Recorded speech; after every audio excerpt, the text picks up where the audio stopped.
Աշխատել եմ ԶՊՄԿ-ում մոտ 2.5 տարուց 2 ամիս ավել,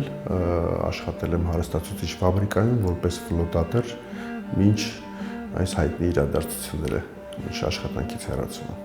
Մինչ գործադուլը ամսի 31-ին մեզ հաջողվեց հանրային ճնշման ներքո գալ համաձայնության եւ հանդիպել տնօրենի հետ, Ռոման Խոդոլիի հետ, մոտ 2.5 ժամ տևած բանակցությունները անարդյունք եղան, նույնիսկ ես կասեի ոչ կառուցողական մոտեցում էր,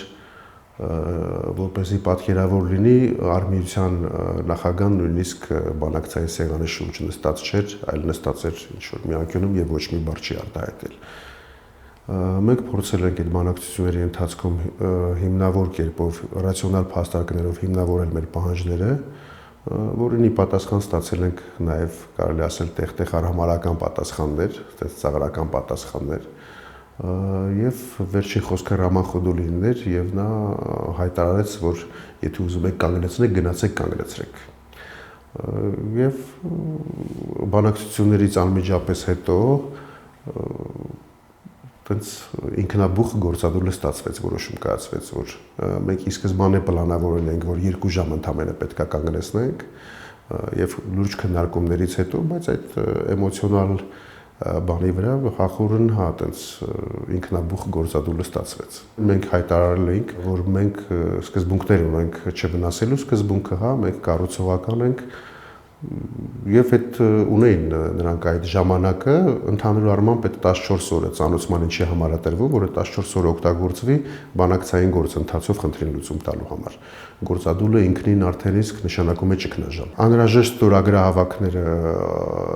իրականացվել են եւ ստորագրությունների հետ մեկտեղ տրվել է Արմիությանը տվյալ ծանոթությունը։ Ամեն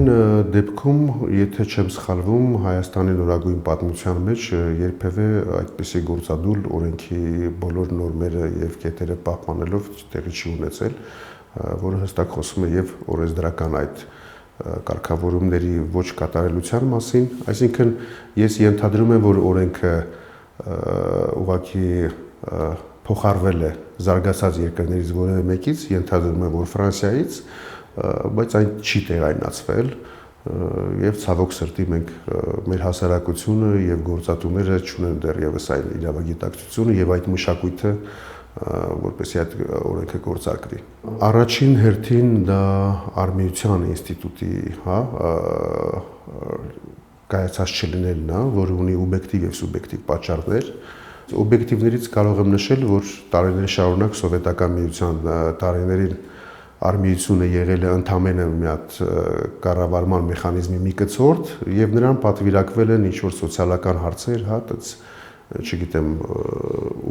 բաներ, հանգստյան գոտիներ եւ այլն այդ սոցիալական աջակցության այդ գործառույթը, բայց հենց բուն գործառույթը Արմիության իրավապաշտպան երբևէ չկիրառվել եւ դեռևս ցավոք սրտի շարունակվում է այդ ոճի մեջ։ Սուբյեկտիվը բոլորս էլ գիտենք, որ ԶՊՄԿ-ն համարում է հարկատուն է, դրանից բխելով նաեւ տիրապետում է մեծ ռեսուրսների եւ արդյունաբերական լոբինգը կարողանում է, այսպես ասած, իր ձեռքի տակ պահել Արմիությանը։ Ես ուզում եմ հատուկ նշել, որ գործադուլի ժամանակ մարդկանց անաշխատունակության թերթիկները կասեցրել են եւ հետ են վերադարձրել աշխատանքի, նաև արձակուրդներից են հետ կանչել աշխատանքի, բայց նույնիսկ չեն էլ վարձատրել։ Սկզբնական ծանոթում է եղել բացատրագիր գրելու, թե ինչու չեմ ներկայացել, բայց չեն էլ սպասել իրանց տված ժամկետի մեջ, միանգամից արդեն իսկ ոնց որ այդ հրամանը ստորագրել են։ Հետաքրքիր տեքստ է գրված, ցեղումներ արված օրենքին, բայց մի կետը անվստահությունն է եւ այնտեղ խոչընդոտել, աշխատանքին հորդորել աշխատակիցներին, նույնիսկ ճնշումներ գործադրել, տենց ինչ-որ բարիկադներ սարքել, մի խոսքով։ Ուրեմն մենք արդեն վերադասության կարգով դիմել ենք, ստացել ենք պատասխանը, որ ԶՊՄԿ-ի ընթացակարգերով այդպիսի գործընթաց չկա, եւ նրանք նույնիսկ խորհուրդ են տվել մենք օգտվենք մեր սահմանադրական իրավունքից եւ դիմենք դատական կարգով։ Այժմ գործընթացի մեջ է, պատրաստվում ենք դատական կարգով